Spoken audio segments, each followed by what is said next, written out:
আমি প্রাণতোষ কুমার পিঙ্কু, বাসা মাস্টারপাড়া, ভিএড রোড মাস্টারপাড়া, বাড়িধারা, গাইবান্ধা, সদর গাইবান্ধা। আমি বিগত 3 বছর যাবৎ কিডনি রোগে আক্রান্ত হয়েছি।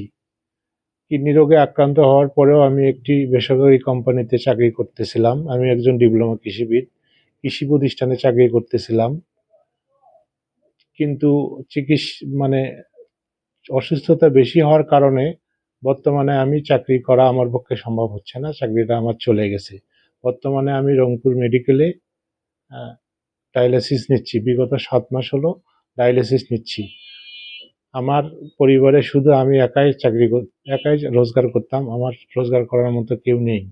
আমার রোজগার দিয়েই আমার পরিবার চলতো এবং আমার অসুস্থতার চিকিৎসার সব খরচ বহন করতাম আমার এটা দিয়েই।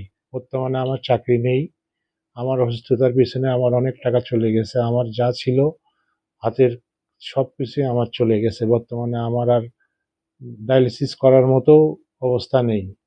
বর্তমানে আমি খুব অসহায়।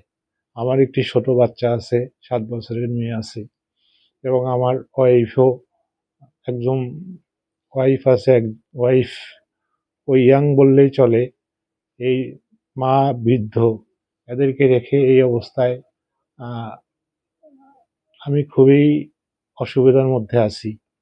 বর্তমানে কিডনি ট্রান্সপ্লান্ট করার চিন্তা ভাবনা করতেছি। আমার ওই রকম কোনো অবস্থা নেই যে আমি এত টাকা দিতে এই চিকিৎসাটা করতে পারবো। সমাজের যদি কোনো বন্ধু বান্ধব, আত্মীয় স্বজন, কোনো উচ্চ ব্যক্তি যদি আমার পাশে দাঁড়ায়, তাহলে হয়তোবা আমি এই দুনিয়াতে পৃথিবীর দেখতে পারবো।